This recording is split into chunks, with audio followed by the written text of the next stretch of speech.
नमस्कार। वसुंधरा महाविद्यालय काठमांडू के हिंदी विभाग के द्वारा आज हम बीए, बीकॉम, बीएससी प्रथम वर्ष के छात्रों की द्वितीय भाषा का प्रथम पाठ लेने जा रहे हैं। ये पाठ हम हिंदी भाषा और उद्भव और विकास विषयों को लेकर जा रहे हैं। ये प्रथम पाठ्यक्रम का प्रथम पाठ है। कौन सी ही भाषा प्रथम उद्भव नहीं होता है, उसके पहले उसकी बोली भाषा आती है। कौन सी भी बोली भाषा, आज हम भारत में अनेक ऐसी बोली भाषा हैं जिस पर लिखित कुछ भी नहीं है। उन बोली भाषाओं को लिखी नहीं है, लिपि नहीं है, लेकिन बोली जाती है। जिस प्रकार मराठवाड़ा में घुमंतु जनजातियों की भाषा है बोली भाषा, जैसे बंजारा ऐसे अनेक तांडे मराठवाड़ा में हमें दिखाई देते हैं। उनकी भाषा अलग है, संस्कृति अलग है, रहन सहन खान पान उसमें बहुत अंतर है, लेकिन उनकी बोली भाषाओं को लिपि नहीं है। वो भाषा हमें हिंदी भाषा के नजीक दिखाई देती है। हिंदी भाषा के कुछ शब्द उन बोली भाषाओं में दिखाई देती है, लेकिन इन बोली भाषा का समूह एक संक्षिप्त होने के कारण उस बोली भाषा को भाषा के रूप में परिवर्तन नहीं हुआ है। इसीलिए बोली को समग्र इस प्रकार का समूह प्राप्त होना और समूह प्राप्त होने के बाद उसे ऐसी सटीक लिपि प्राप्त होना, उसके बाद उस बोली भाषा को एक सटीक भाषा के रूप में हमें इस प्रकार रूप प्राप्त होता है। भाषा, ये शब्द किस प्रकार बना है? भाषा ये भाष्य धातु से बना हुआ शब्द है, जिससे मानव को इस प्रकार जोड़ने का काम होता है, उसे भाषा कहा जाता है। भारत में भाषा दो वर्गों में विभाजित की गई है। क्यों? भूप्रदेश के विभाग के कारण हो या उन बोलियों या उन बोली जाने वाली भाषा के कारण, लेकिन भारत में भूप्रदेश के कारण भाषा के दो विभाग हुए हैं। एक आर्य भाषाएं और दूसरे हैं आर्य उत्तर भाषाएं। आर्य भाषाएं प्राचीन भारतीय आर्य भाषाएं, इसका उगम ईस्वीसन पूर्व 500 से ईस्वीसन पूर्व 500 तक है। ईस्वीसन पूर्व 1500 से ईस्वीसन पूर्व 500 तक है। इन आर्य भाषाओं में संस्कृत मुख्य भाषा है। दूसरे है मध्ययुगीन भारतीय आर्य भाषाएं, ईस्वीसन पूर्व 500 से सन 1000 तक। और तीसरे हैं आधुनिक भारतीय आर्य भाषाएं, ईस्वीसन 1000 से आज तक। ये आर्य भाषा के 3 विभाग हैं। प्रथमतः हम प्राचीन आर्य भाषा देखेंगे। प्राचीन आर्य भाषा ईस्वीसन पूर्व 1500 से ईस्वीसन पूर्व 500 तक है। इसमें वैदिक, संस्कृत ये मुख्य भाषा रही है। जिस प्रकार रामायण हो, महाभारत हो, ऐसे अनेक ग्रंथों का निर्माण हुआ है। उसके बाद भाषा में परिवर्तन होता रहा है। ईस्वीसन पूर्व 500 से ईस्वीसन पूर्व 1000 तक की मध्ययुगीन भारतीय आर्य भाषा में पाली, प्राकृत, अपभ्रंश और उसके बाद आधुनिक भारतीय भाषाओं का उगम हुआ है, जिसे हम आर्य भाषा कहते हैं। जिस प्रकार मराठी हो, गुजराती हो, हिंदी हो, या अनेक इस प्रकार की भारतीय आर्य भाषा है जो आधुनिक आर्य भाषा कहा जाते हैं, जिनका उगम सन 1000 में हुआ है। भाषा की प्रकृति और विकास ये इस प्रकार भाषा में प्रयोग होने वाले शब्दों के कारण होता है। जिस भाषा का विकास नहीं होता, जिस भाषा का प्रयोग नहीं होता, जिस भाषा की प्रगति नहीं होती, उस भाषा का अंत हुआ है, नाश हुआ है। उदाहरण स्वरूप हम पाली भाषा को देखेंगे। पाली भाषा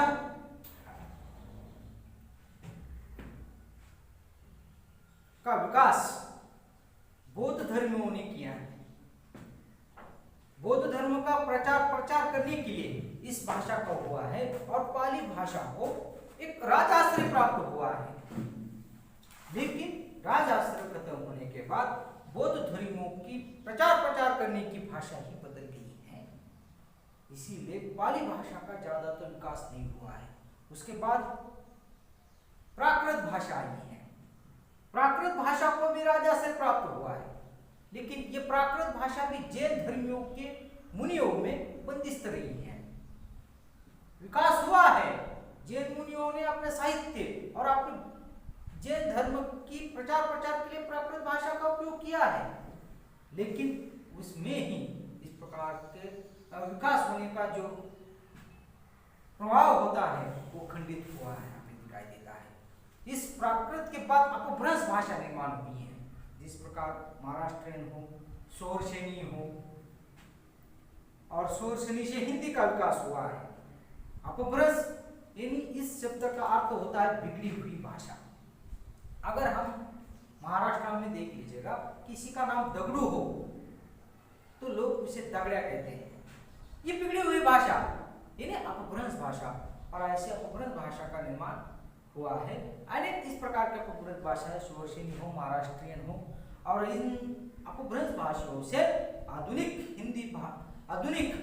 भाषाओं का, आर्य भाषाओं का निर्माण हुआ हमें दिखाई देता है। जिस प्रकार शोरसेनी इस अपभ्रंश भाषा से हिंदी भाषा का उगम हुआ है, महाराष्ट्रियन अपभ्रंश भाषा से मराठी भाषा का उगम हुआ हमें दिखाई देता है। और आज देखेंगे हम कि हिंदी भाषा 1000 से लेकर आज तक इस प्रकार विकसित हुई है। क्यों हुई है, इसकी चर्चा हम करने वाले हैं। क्यों कि एक भाषा ऐसी होनी चाहिए शुद्ध पानी जैसी, जो पानियों में किस प्रकार बहती हुई नदी हम दिखाई देते हैं, और बहती हुई नदी में किस प्रकार अनेक इस प्रकार के जल आकर मिल जाते हैं, कहीं से भी कहीं नदी छोटी हो, बड़ी हो, कहीं से भी जल आकर मिल जाता है, लेकिन वो नदी में मिलने के बाद शुद्ध हो जाती है।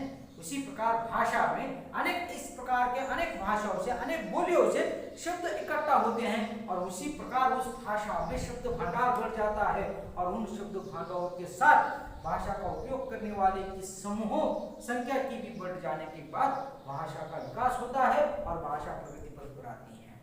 अब भाषा किस प्रकार की होनी चाहिए, भाषा की विशेषता क्या है, वो आगे चले देखेंगे।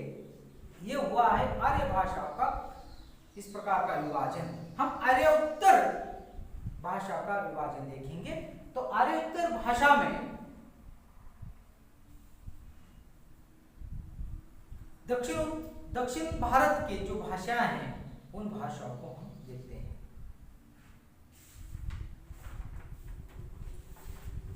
उसे द्रविड़ परिवार की भाषा कही जाती है, जिसमें कन्नड़ हो, तमिल हो, तेलुगु हो, मलयालम हो, और दूसरी है तिबिली, चीनी व ब्राह्मी, और तीसरी है अनिश्चित भाषा परिवार, जिसका भाषा परिवार ही निश्चित नहीं किया है, वो भाषा परिवार। अब देख लीजिएगा, हम जब दक्षिण भारत में चले जाते हैं, उस भाषाओं को हम जान नहीं सकते, पहचान नहीं सकते, या उसकी लिपि भी अलग है।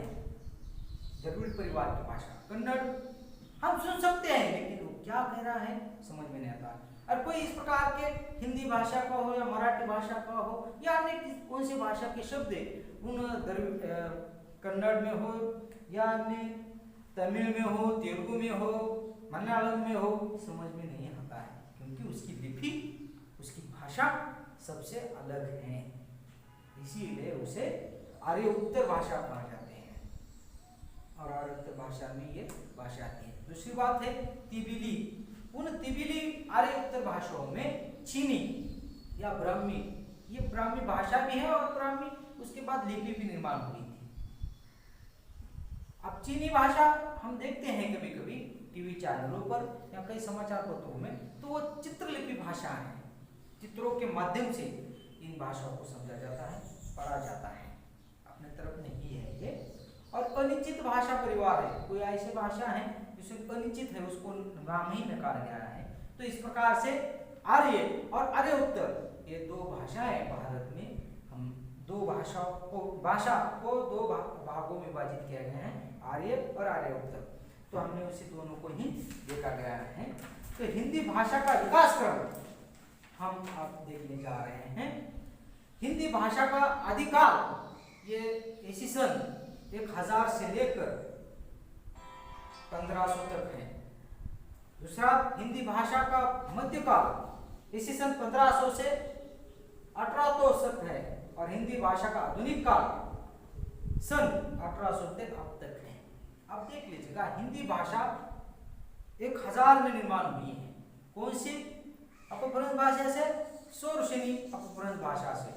और शौरसेनी से हिंदी भाषा का विकास हुआ है और तब से लेकर उसे इस प्रकार अधिकाल में रखा गया है। अधिकाल यानी उसका कालखंड निश्चित किया है 1000 से 1500 तक। इस अधिकाल में अनेक इस प्रकार के साहित्यिक निर्माण हुआ है। हम देखेंगे कि किस प्रकार का साहित्य है। नाथों का साहित्य ये अधिकाल में आता है। नाथों का साहित्य, नाथ संप्रदाय का साहित्य हो। और उन नाथों ने अपने विचारों को प्रकट करने के लिए हिंदी भाषा का प्रयोग किया है। ये नाथ पंथी, इन नवनाथ थे ये, गोरखनाथ, नवनाथ, जालिंदरनाथ, ऐसे इन सभी नामों के पीछे नाथ लगाने वाले नवनाथ थे। और उन्होंने अपने इस प्रकार के भक्कड़ और त्यागी प्रवृत्ति के होने के कारण, लेकिन उसमें एक महत्वपूर्ण बात है इन नाथों में कि ये गुरु परंपरा को मानते हैं। और इसी का प्रभाव हमें कबीर के साहित्य में दिखाई देता है। कबीर अपने गुरु को ही मानते थे और ये नाथों भी अपने गुरु को ही मानते हैं। तो ये नाथ संप्रदाय का विकास होने में और उन्होंने अपने विचार रखने के लिए हिंदी भाषा का प्रचार किया। और ये नाथ भारत भर में भ्रमण करते थे, भारत भर में भ्रमण करते थे, जहीं कहीं पे चले जाते थे, लेकिन अपने मूल हिंदी भाषा का ही प्रयोग वार्तालाप करने के लिए, अपने विचार रखने के लिए करते थे। इसीलिए हिंदी भाषा का प्रचार होता रहा है, हमें दिखाई देता है। ऐसे अनेक इस प्रकार के फिर साहित्य आदिकाल में निर्माण हुए हैं। अमीर खुसरो नाम का हिंदी का प्रथम ऐसा कवि है जिन्होंने हिंदी भाषा में शुद्ध इस प्रकार के अपने दोहे लिखे हैं, अमीर खुसरो।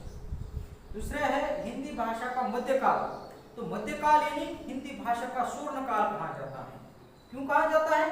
क्योंकि हिंदी भाषा को सही मात्रा में प्रयोग करने का काम मध्यकाल में हुआ है, जिसमें कबीरदास हो, सूरदास हो, तुलसीदास हो, मीरा हो, रैदास हो, अन्य इस प्रकार के साहित्यकार हो, जासी हो, जिन्होंने हिंदी भाषा का प्रयोग करके मध्यकाल को स्वर्ण युग कहा है। क्योंकि इन संत साहित्यकारों ने हिंदी भाषा का प्रयोग करके हिंदी भाषा को अनेक इस प्रकार के शब्द भंडारों से, अनेक भाषा के शब्द भंडारों से भर दिया है, इसका भंडार भर दिया है।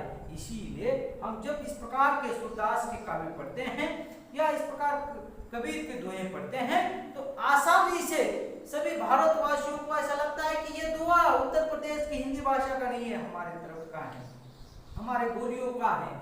हमें इस प्रकार से सहज और सरल रूप में समझने वाले दोहे लिखने का काम कबीरदास ने किया है। लेकिन उसकी भाषा है वो मधुरता है, उसमें कहीं हमें कटुता दिखाई नहीं देती है और वो भाषा आम आदमियों को दिखाई समझ में आती है, आम पाठकों को समझ में आती है। इसीलिए सही मात्रा में हिंदी भाषा का विकास इन मध्यकाल में हुआ है, हमें दिखाई देता है। दूसरी बात है कि इस मध्यकाल में कुछ मात्रा में, कुछ प्रमाण इस प्रकार मात्रा में इस्लाम धर्मियों की सत्ता थी, लेकिन इस्लाम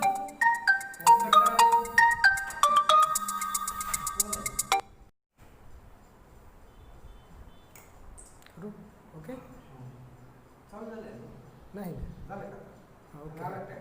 चला हिंदी भाषा का आधुनिक काल एक अलग रहा है। आधुनिक काल में जब हम देखते हैं तो भारत में अंग्रेजों का राज्य हमें दिखाई देता है। इन अंग्रेजों के राज्यों में भी हिंदी भाषा टिकी हुई हमें दिखाई देती है। अंग्रेजों ने हिंदी भाषा को छेड़ने का काम किया है, लेकिन उसका उपयोग नहीं हुआ है। उसे दबाने का काम भी किया है, मुझे दिखाई देता है। लेकिन बाद में उन्होंने देखा है कि अपने विचार अपना व्यवहार करने के लिए हिंदी भाषा का उपयोग किया है। उसके बाद क्रिश्चियन धर्मियों ने हिंदी भाषा का उपयोग करके अपने धर्म की प्रचार करने के लिए भी उपयोग हमें दिखाई देता है, प्रयोग किया है। पंपलेट को अनेक इस प्रकार के छापने का काम भी इन हिंदी भाषा का निर्माण हुआ है। और आधुनिक काल में भारतेंदु हरिश्चंद्र हो, जयशंकर प्रसाद हो, हरिहर प्रसाद द्विवेदी हो, रामचंद्र शुक्ल हो, प्रेमचंद हो,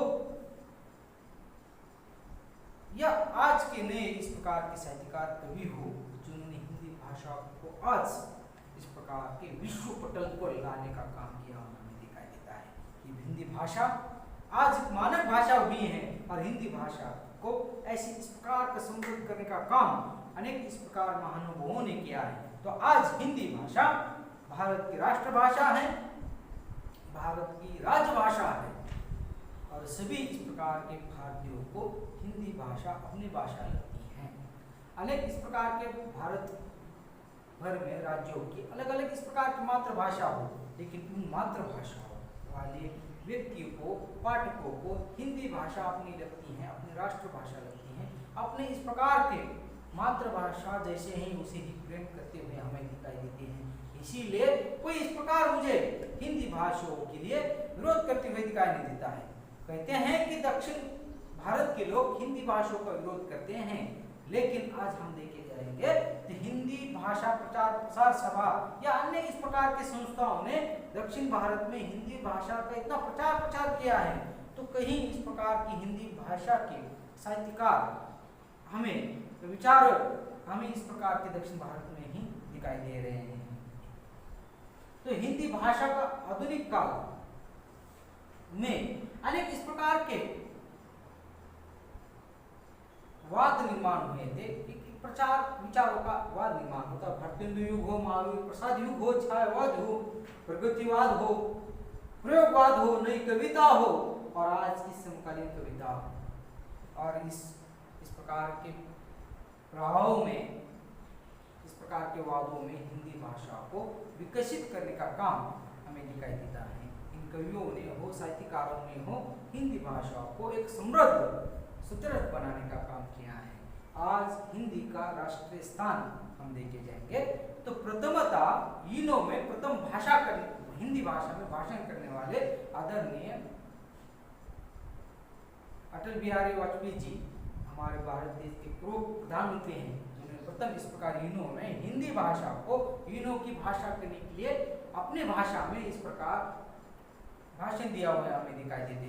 आज हम देखेंगे कि आदरणीय प्रधान नरेंद्र मोदी जी ने कहीं चले जाते हैं भ्रमण करने के लिए या कई इस प्रकार के विदेश दौरे पर हो, लेकिन वहां जाने के बाद एक अंग्रेजी भाषा का उपयोग करते हुए कई दिखाई देते हैं, लेकिन सबसे ज्यादा हिंदी भाषा में ही वार्तालाप कई दिखाई देते हैं, हिंदी भाषा में ही अपना मंतव्य रखते हुए हमें दिखाई देते हैं। ये क्या है? ये हिंदी भाषा का नया रूप है। हिंदी भाषा को आज विश्व पटल पर हमें इस प्रकार रूप प्राप्त हुआ दिखाई देता है। तो आज हिंदी भाषा विकसित हुई हमें दिखाई देती है। हिंदी भाषा का इस प्रकार रूप बदलता हुआ दिखाई देता है। हिंदी भाषा में ऐसे अनेक भाषाओं के शब्द दिखाई देते हैं, लेकिन ये भाषा के शब्द हिंदी भाषा के शब्दों को भंडार को बढ़ाने का काम किया है, भाषा को समृद्ध करने का काम किया है। और अगर भाषा में शब्द की बढ़ोतरी नहीं हो, भाषा में अनेक इस प्रकार के विचार प्रवाह न हो, तो भाषा इस प्रकार मृद हो जाती है।